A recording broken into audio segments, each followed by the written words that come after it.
Bom dia, boa tarde, boa noite, nossos amigos, alunos da UERGS. Estamos mais uma vez com o nosso projeto Educavírus. No dia de hoje, a gente está com a professora Veronice Camargo, e a professora Veronice está falando lá de Bagé conosco, e a conversa de hoje ela está centrada nos interesses principais da professora Veronice, que são letramento acadêmico, a relação entre a ideia de letramento e o campo da educação. E no dia de hoje a gente vai ter uma conversa a respeito dessas questões e outras que surgirem no meio do nosso bate-papo, né? Eu vou fazer uma lembrança, agora estou virando um youtuber, né? Agora está começando o vídeo, aproveita para dar o joinha, né? O positivo, quem quiser nos seguir no canal, também se inscreva no canal, tá bom? É algo importante do ponto de vista da construção da lógica como o YouTube funciona. Então, professora Veronice, seja bem-vinda. E de imediato já começa uma provocação para a senhora, que a senhora possa falar a respeito da situação que cada vez mais a gente escuta de alunos de pedagogia, pelo menos aqui na minha experiência, que é a gente passa 4 anos estudando e quando chega na escola, a escola não tem nada a ver com aquilo que a gente estudou, né? As crianças são diferentes, as crianças são cheias de problemas, as realidades são cheias de problemas. Como é que a senhora vê essa diferença entre o processo de formação e a prática concreta das nossas futuras pedagogas? Ok, então. Então, bom dia, boa tarde, boa noite, né? Para ti, Leandro, um prazer, obrigado pelo convite, poder dialogar uma área que me custa tão caro, né? E que eu sou apaixonada, né? Então, aos ouvintes também, às pessoas que estão assistindo também, né? Um bom momento para a gente poder debater e conversar sobre essas questões, né? Então, quando tu falas nessa questão das escolas, dos dias atuais, da diversidade que nós temos em sala de aula, dos desafios, né, que nós precisamos dar conta, não é? Não tem como a gente não falar, e daí eu falo do lugar que eu ocupo, né, que é a questão da área que eu venho aprofundando e que eu venho estudando, que é os letramentos, né? Então, eu gostaria de responder esse teu questionamento, mas a partir desse meu olhar em que eu venho me debruçando, né? E aí, para poder a gente pensar isso, eu gostaria de lançar alguns questionamentos importantes para a gente pensar, né? Eu, como aluno, como acadêmico, como universitário, né, ou como profissional da área, né, eu acho que eu preciso pensar assim, ó, em quais situações da minha vida eu uso a leitura e a escrita.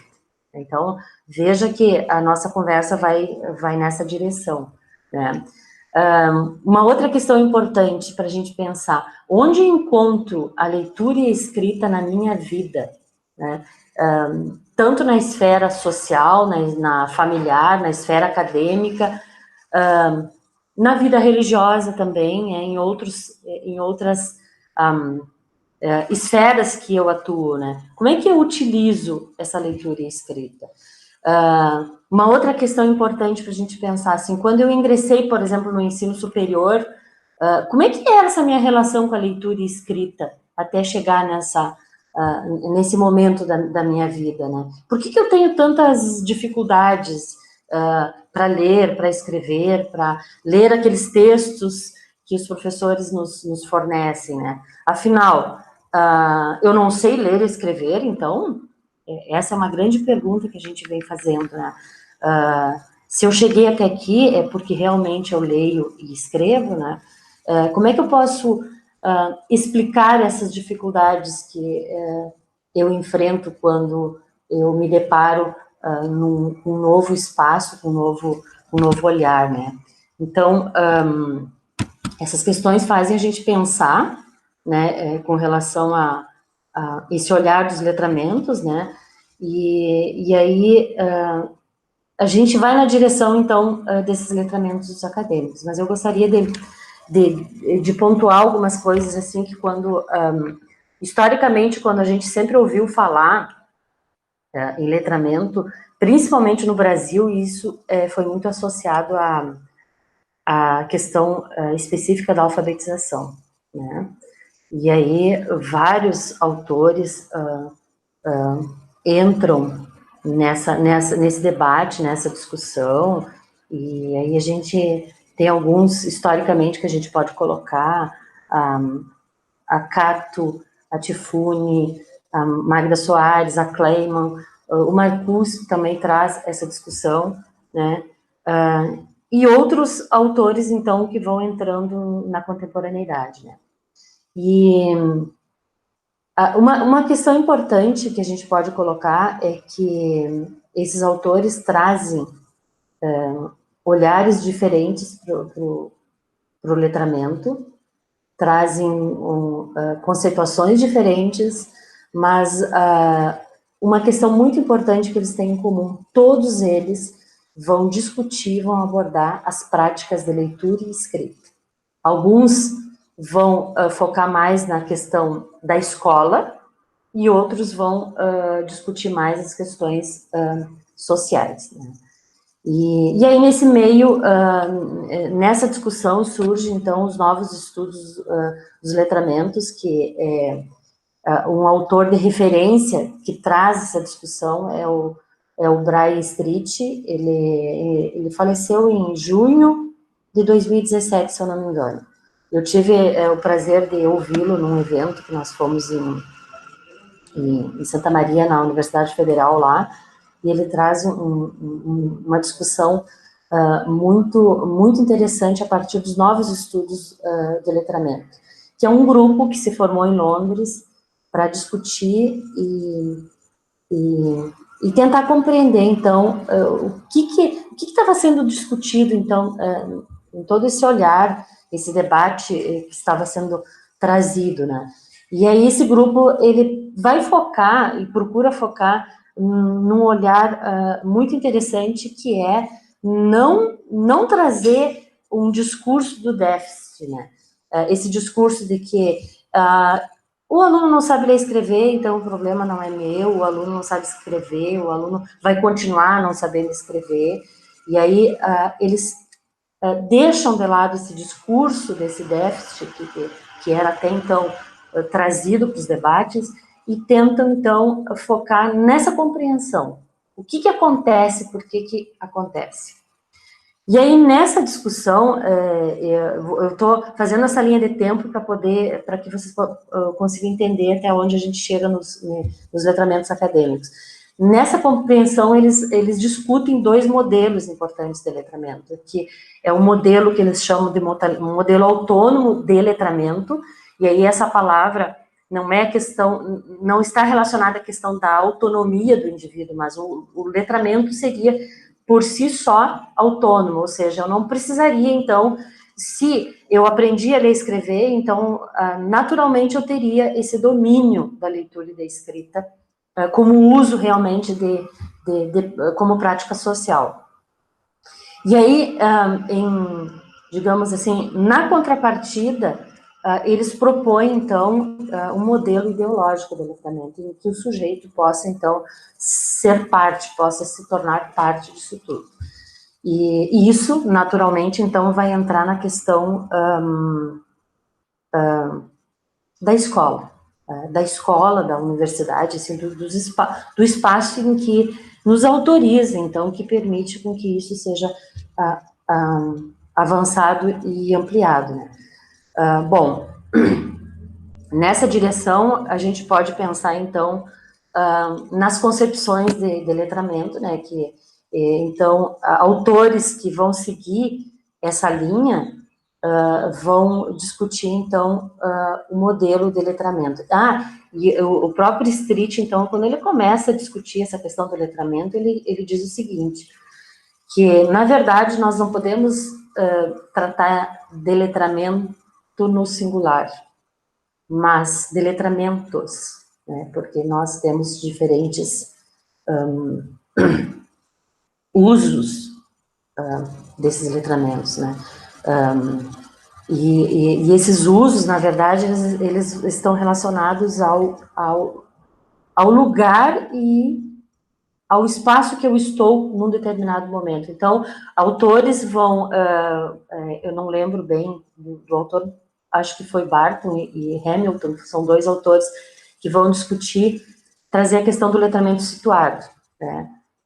Que, por exemplo, na esfera familiar, eu utilizo determinados conhecimentos, determinados usos das minhas práticas de leitura e de escrita para aquele momento situado. Diferentemente, por exemplo, da esfera acadêmica, que eu utilizo para outras concepções, para os outros usos dessa leitura e da escrita.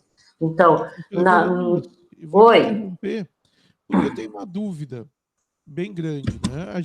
Eu acho que essa dúvida diz mais respeito da própria noção de letramento. A gente sabe que a língua escrita ela é normativa, né? E aí me vem a figura da minha professora de português da sexta série, que fazia o ditado de um texto, e se eu errasse 10 palavras, ela me dava 0. Eu sempre tirava 0, porque eu sempre errava mais de 10 palavras no ditado de um texto inteiro, né? A água da professora de português, né? E obviamente alguns palavrões que eu não posso dizer aqui. Mas essa ideia de pensar o letramento não pelo déficit, ou seja, o déficit está sempre ligado a uma expectativa, a uma norma, né? Exato. E ligado ao que ele faz, né? Ao que ele apresenta.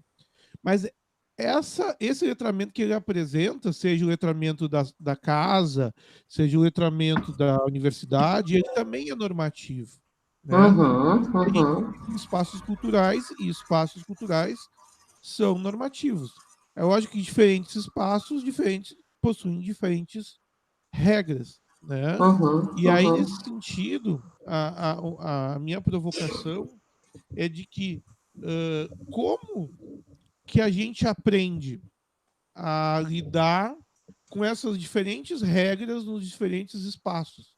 Mais do que isso, como o nosso aluno que está na universidade, que está na casa, que está na escola, e aí na escola, às vezes, a expectativa para que ele trabalhe a norma da língua e não o letramento é bastante grande por parte de algumas diretoras, supervisoras, sistemas de ensino, né? Como que a gente consegue lidar com a administração dessas diferentes formas de lidar com a leitura e com a escrita nos diferentes ambientes que a gente circula? Então, olha só, essa tua pergunta ela é fundamental porque vai exatamente nessa questão dessa linha que eu estava colocando, porque daí entra a questão dos letramentos acadêmicos, né? Tem uma autora que é a Roxane Rojo, ela escreveu não sei, não lembro se foi um livro ou foi um artigo em 2009 que ela coloca uma questão bem importante assim, o que os letramentos, na verdade, eles vão buscar recobrir, né, os usos e as práticas da linguagem que envolve essa escrita de uma maneira ou de outra, né, e essas escritas, sejam elas valorizadas ou não, né, e essas escritas valorizadas ou não, entra uma questão local e global também, considerando toda a globalização em que nós vivemos hoje, e ela vai buscar recobrir esses contextos sociais diversos, né? E aí entra a questão da família, da igreja, do trabalho, da mídia, da escola. Então, quando a gente está falando no WhatsApp, a nossa linguagem ela é uma linguagem mais resumido, você eu boto V, o C, eu uso, muitas vezes eu uso as imagens, os emotions para substituir uma frase inteira, uma palavra inteira, né? E aí entra uma questão muito importante desse teu questionamento, que é olhar os letramentos a partir dessa perspectiva sociológica, antropológica e sociocultural. E aí, então, entra essa questão dos novos estudos do letramento, porque eles vão considerar a dimensão social e a dimensão individual. Leandro, como indivíduo, como pessoa, em que lugar que ele está. Então, pensar o sujeito, né, ou um grupo de sujeitos, né, que adquire essa habilidade de ler e escrever. E essa palavra habilidade vai muito, né, na direção desse teu questionamento, porque uma questão que a partir do modelo de letramento ideológico que os autores dos novos estudos do letramento propõem exatamente pensar, então, nesse letramento acadêmico, que ele vai numa direção, até chegar à discussão que eles trazem do letramento acadêmico em si, eles vão discutir o modelo de habilidade e o modelo de socialização acadêmica, o letramento como modelo de socialização, tá? Mas agora, rapidamente, eu volto nessa questão aí, tá? Porque aí eu estava falando na dimensão individual e social. E a dimensão social, ela vai ter foco... esqueci de trazer uma aguinha aqui. A dimensão social, ela vai ter foco onde? Nas influências e nas transformações ocorridas em função da introdução na escrita na sociedade que nós vivemos, né? E aí, todas essas discussões, elas vão mostrar o que? A força que a escrita ganhou na sociedade. E essa é uma importância cada vez maior, né? Mesmo nós sabendo que hoje, por exemplo, eu posso substituir a escrita por uma imagem, por um meme, por um emotion, né? Eu posso... isso tem um significado que está relacionado à escrita, né? E aí, então, ele defende, então, esse letramentos, né, como no plural, porque eu não utilizo um único conhecimento, né? Então, tanto nessas diversas linguagens que estão relacionadas à escrita, né, propriamente dita, as imagens, algo que me diz, que tem todo um contexto que me dá um significado, né, que está vinculado com essa escrita, porque ela tem um sentido múltiplo, né, e esse múltiplo sentido de habilidade, de conhecimento, nesse campo da leitura e da escrita, né. E aí, então, surge esse modelo, esse letramento acadêmico, né, que faz a gente pensar nessa discussão que os autores, então, da contemporaneidade trazem com relação à leitura e da escrita. Então, como é que eles organizam isso? Então, primeiro, eles vão tentar compreender como é que essa escrita e essa leitura, então, é trabalhada no espaço, né? E aí surge, então, o modelo dos letramentos e até chegar no letramento acadêmico, né? E uma questão importante que eu quero destacar, que num primeiro momento essa discussão ela foi voltada para a universidade. Então, talvez por isso a palavra letramento acadêmico surge daí, né, a expressão daí. Ela foi, num primeiro momento, as pesquisas voltaram-se, então, para compreender como é que era vista, como é que era trabalhada, como é que era concebida a leitura e escrita na universidade. Posteriormente, essa mesma discussão, ela passou também a ser pensada no olhar da educação básica, né? Então, que relação isso tem também na educação básica, né? Então, num primeiro momento, os estudos vão discutir a questão da habilidade, e aí vem na tua questão, no teu questionamento, né, que a habilidade... ela concebia letramento como habilidade, concebe a escrita somente como uma questão cognitiva, né? Então, e aí isso vai interferir diretamente na prática do professor, né? Então, o aluno precisa ler um texto. Se ele compreendeu ou não compreendeu o texto, não interessa, né? Lá na educação básica, o aluno precisava repetir 50 vezes a mesma palavra, o professor acreditando que nessa repetição ele ia memorizar a palavra, né? Deixa eu fazer aí uma pergunta para tentar exemplificar isso. Vou criar uma figura aqui narrativa daquele professor universitário que recebe os alunos do primeiro semestre e dá um artigo científico para ele ler, e no dia seguinte pede para que os alunos escrevam uma página sobre aquilo que leram, e os alunos não conseguem escrever. O professor, do ponto de vista dele, caracteriza esses alunos de duas formas, como analfabetos, né, e como pessoas que não conseguem escrever, porque não conseguem dialogar a partir de um artigo científico da forma como ele esperava. Até que ponto essa figura, esse exemplo que eu dou, ele ajuda a gente para entender o letramento acadêmico?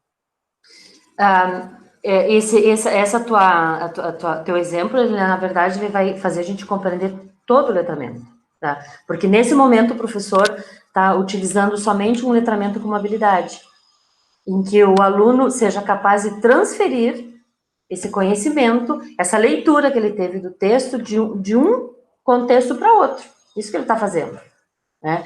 Então, nesse momento, é visto somente um letramento como habilidade, né?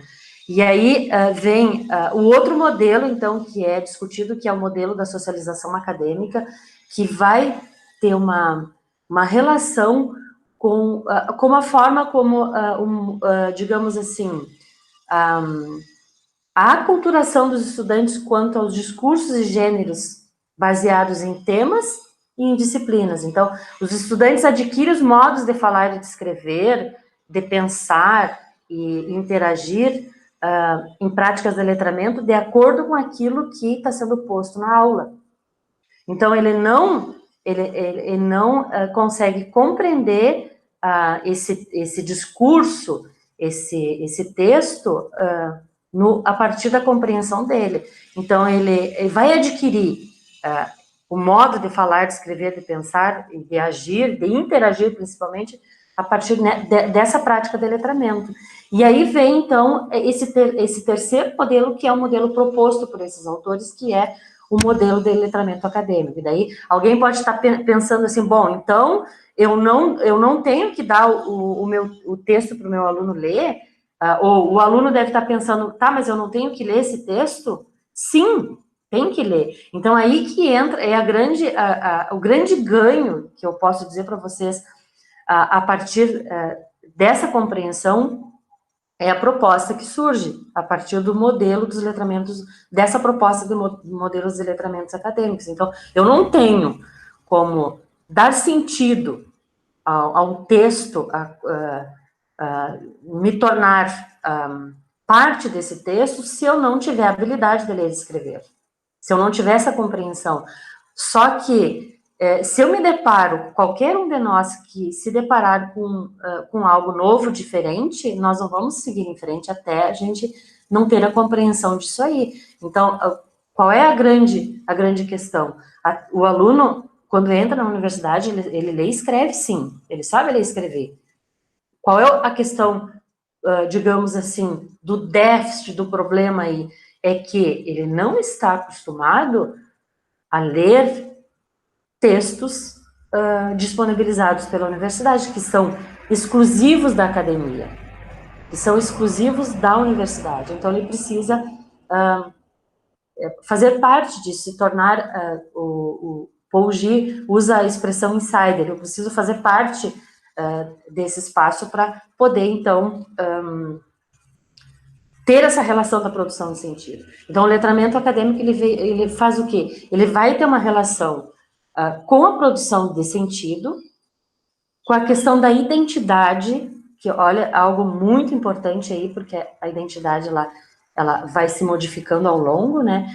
Tem relação também com a questão de poder e tem relação com a questão de autoridade, né? Então, ele vai colocar em primeiro plano a natureza institucional daquilo que conta como conhecimento, em qualquer contexto acadêmico específico, ou seja, se eu estou na esfera familiar, eu não vou ter a mesma, digamos assim, a mesma forma de me expressar ou de colocar, como eu preciso fazer na academia.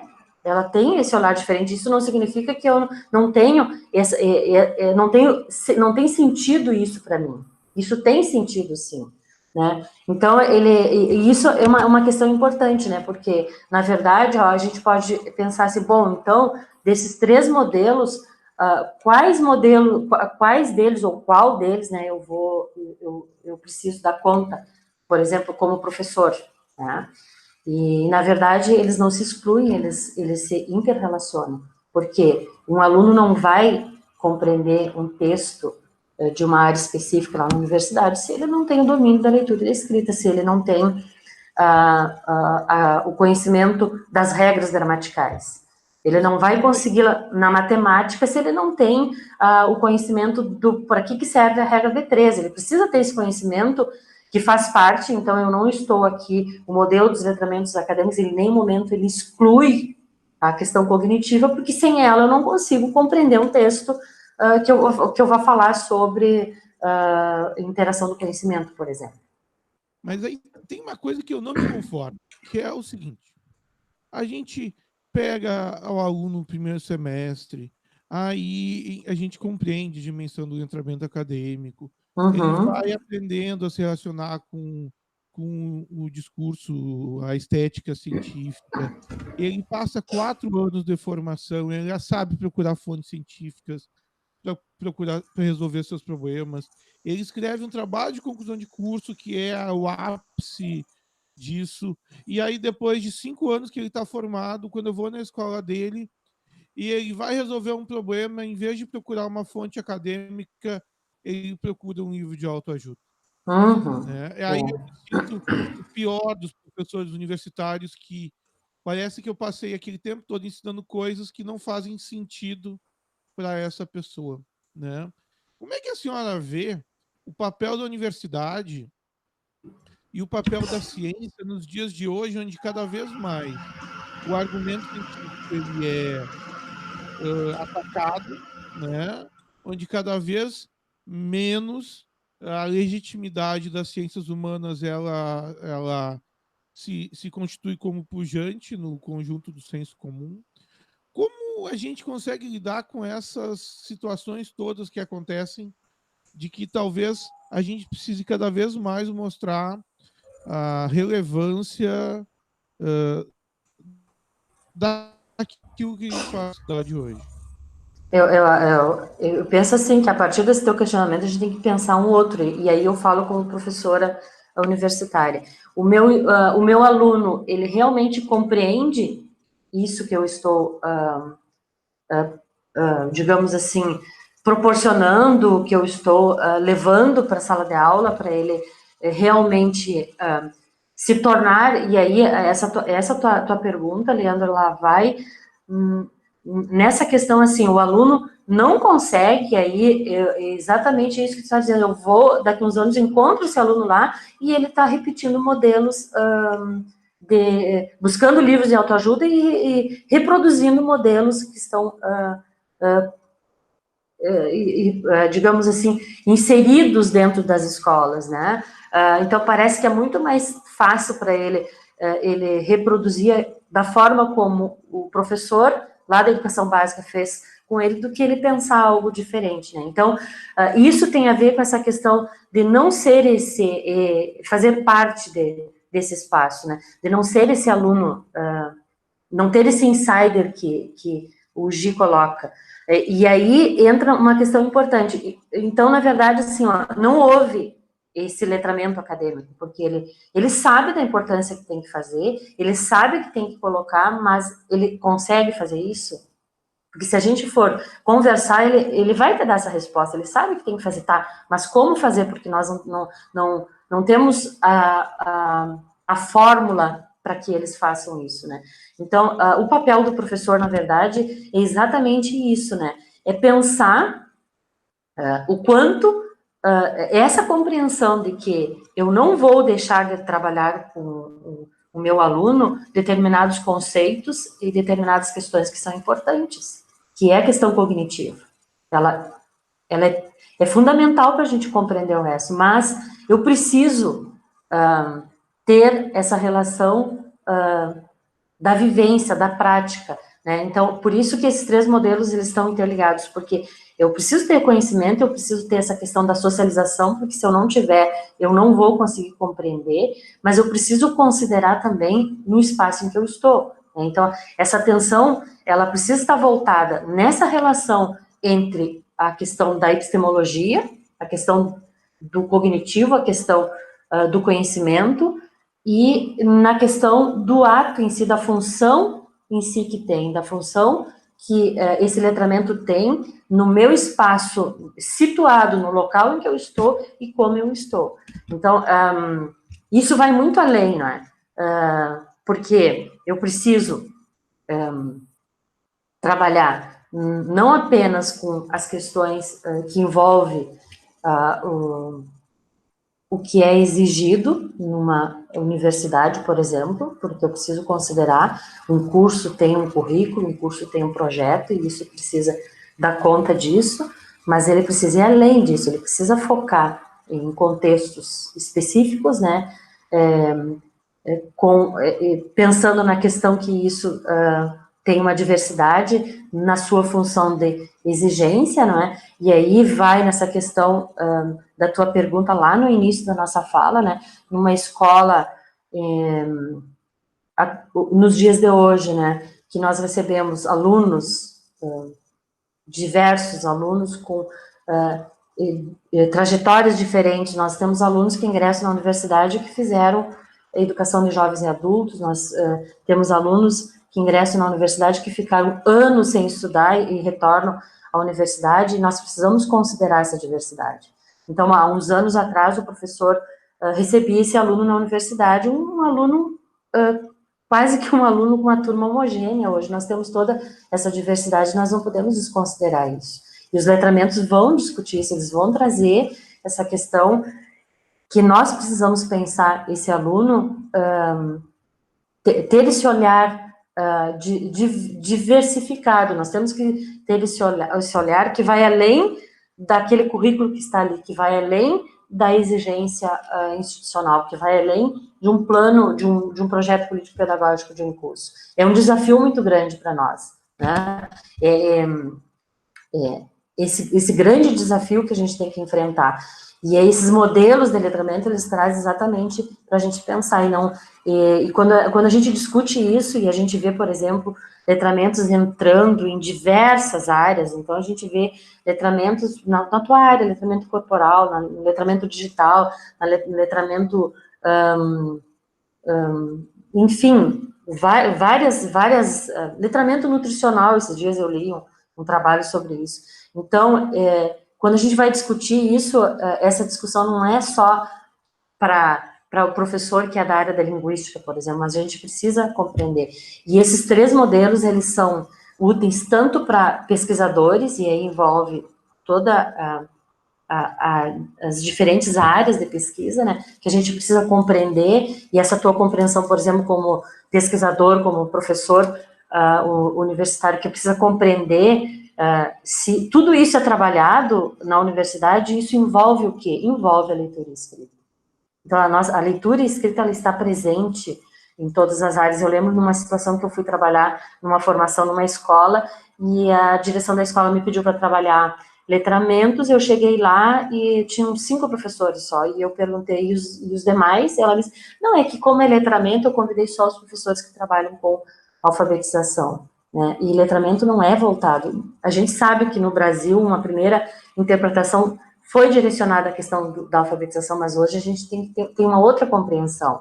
Então, nós precisamos compreender compreender como a leitura e escrita, né, e essas outras práticas de letramento, elas se movem dentro desses contextos acadêmicos, não só da universidade, mas da educação básica também. Então, quando o aluno memoriza, por exemplo, a tabuada, é importante, sim, porque isso é cognitivo, ele precisa compreender, mas ele precisa também saber em que situações ele vai usar esse conhecimento da vida dele, da prática dele, por que ele tem que saber isso para a vida prática dele, né? Então, a gente precisa refletir, sim, e aí entra uma questão, então, que é, qual é o problema, então, disso tudo? Né? E o problema, então, ele vai residir exatamente quando apenas um modelo é contemplado. Então, quando o professor só cobra dele uma questão de memorização, da questão cognição, ele deixa de lado essa questão da vida dele. Ou quando ele faz o contrário, quando ele só se preocupa com a questão da vida dele, da prática dele social, e ele deixa de trabalhar com as questões cognitivas, ele está também gerando um problema, porque daí como é que ele não vai saber isso? Ele precisa ter isso aí. Então, o grande problema está aí, né, que a gente não pode trabalhar apenas com o modelo dos estudos das habilidades e da socialização acadêmica, né, porque eles vão reforçar, então, essa crença de que o aluno ingressa na universidade, esse aluno que ingressa, por exemplo, na universidade é iletrado ou é analfabeto funcional, ou ele não sabe ler e escrever, né? Eu lembro de uma situação de um local que eu estava trabalhando, não é o Hermes, tá? Mas que a professora chegou na sala dos professores e disse, agora o que a gente faz com esse monte de aluno que entrou nesse programa agora que é analfabeto, não sabe ler e escrever? Esse é o grande desafio do professor na contemporaneidade, né? E aí isso vai perpassar por onde, né? É exatamente nessa necessidade de debate do que realmente essa escola contemporânea nos exige, e essa articulação entre ensino e pesquisa, né, que vai envolver, sim, a formação de um professor, não só a formação inicial, mas a formação continuada, né, desse professor reflexivo e desse professor pesquisador, como a Marli André aponta no texto que eu li, que eu fiz uma leitura dela esses últimos dias. Tá? Eu vou lhe fazer então, um questionamento que talvez seja um pouco se distanciando um pouco do nosso foco, mas eu acho que a tua fala abre a margem para a gente discutir essa questão. Né? A gente vê, ao mesmo tempo que há um processo de letramento do aluno de graduação quando entra no curso superior, mas, por outro lado, a gente vê que hoje em dia as tecnologias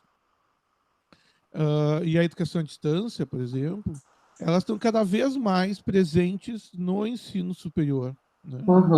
E a gente nota que, ao mesmo tempo que há um discurso de desqualificação da educação à distância no sentido de ser um ensino menos qualificado, ao mesmo tempo a gente vê que é crescente a nossa necessidade de aprender a lidar com as ferramentas. Né? É um processo que não tem mais volta, no meu ponto de vista. Né? A necessidade da gente ter que aprender a lidar com as ferramentas de educação à distância. E nas ferramentas de educação à distância, as lógicas de linguagem mudam bastante significativamente. Né? Eu poderia dizer que há necessidade de um novo letramento do professor na utilização das ferramentas de educação à distância, né? Como resistências, essas situações a respeito da... E aí não estou falando de educação à distância a pleno, estou falando da necessidade que a gente tem de utilizar ferramentas tecnológicas na nossa prática de ensino superior. E aí, nessa tua questão, surge a questão da compreensão que nós precisamos ter desse letramento digital, né?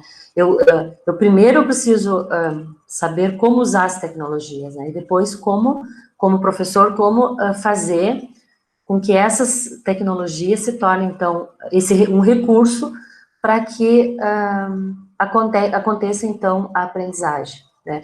Mas para isso tem que ter esse engajamento. Tem que ter esse engajamento tanto do aluno quanto do professor.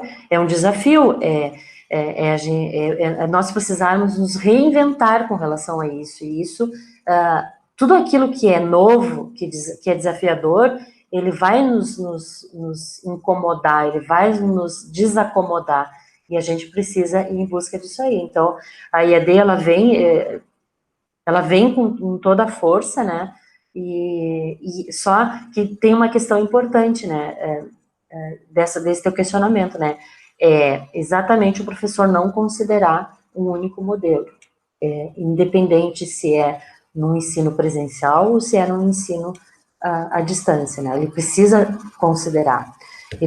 considerar a habilidade, ele precisa considerar a questão da socialização, ele precisa considerar o letramento acadêmico, né? Que nós não somos, que nesse meio, nesse letramento, a gente precisa considerar que envolve tudo isso, questões de poder, de autoridade, né? De identidade, porque eu consigo me transformar, me modificar a partir disso, né? E eu vou avançando nas minhas escolhas, né? Então, vai ter sentido para mim, vai ter sentido para mim. Por quê? Porque ele envolve um uso, digamos assim, mais eficaz, a partir dessa compreensão, né? Porque ele é mais complexo, porque ele é situado, né? E vai envolver as questões também epistemológicas e sociais, mas vai incluir uma questão muito importante, que é as relações de poder entre as pessoas, as relações de poder entre as instituições e a relação de poder entre as identidades sociais também, né? Então, a gente tem essa força disso. Professora Veronice, acho que nosso papo está maravilhoso, né? Mas a gente chega na hora que a gente precisa, enfim, dar um desencadeamento final, né, para a nossa conversa. Eu gostaria que a senhora pudesse falar alguma mensagem, algum recado para as pessoas que estão nos assistindo em um momento de reclusão, né? E que a senhora pudesse, enfim, fazer um comentário final que contemplasse um pouco da sua fala, mas que também refletisse sobre esse momento. Tá. Então, assim, primeiro, eu não sei se eu consegui, porque às vezes, como a gente está conversando, tem questionamentos que a gente acaba meio deixando de não. Não sei se eu consegui responder todos os teus questionamentos. Provavelmente tenham ficado muitos questionamentos também, porque é só um pouco tempo que a gente tem muitas coisas que a gente pode conversar. Com certeza, pessoas que vêm lendo sobre letramento podem discordar de algumas questões que eu coloquei, e isso é bom, porque é nesse processo que a gente cresce, que a gente constrói, né? Eu procurei fazer esse olhar como um todo, para a gente poder entender, então, o nosso papel como professor universitário, do grande desafio que a gente tem pela frente, porque se nós trabalharmos somente como pensando em questões cognitivas, né, nós não vamos dar conta dessas questões sociais, que é essa exigência dessa escola contemporânea. Os professores que estão atuando na educação básica também precisam pensar isso, né? Não vale nada a gente ficar, por exemplo, uma tarde toda fazendo o aluno repetir atividades se ele não compreender para que isso é importante, né? Para os nossos alunos, especialmente para os nossos alunos acadêmicos, né, independente do curso, que estão, enfim, estudando, né, é um desafio, sim, é uma compreensão que eles precisam ter. Num primeiro momento, quando eles ingressam na universidade, muitos deles, e eu vivencio isso muito na universidade, se sentem com a autoestima lá embaixo, porque não conseguem ler, não conseguem compreender um texto que o professor enviou para leitura, né?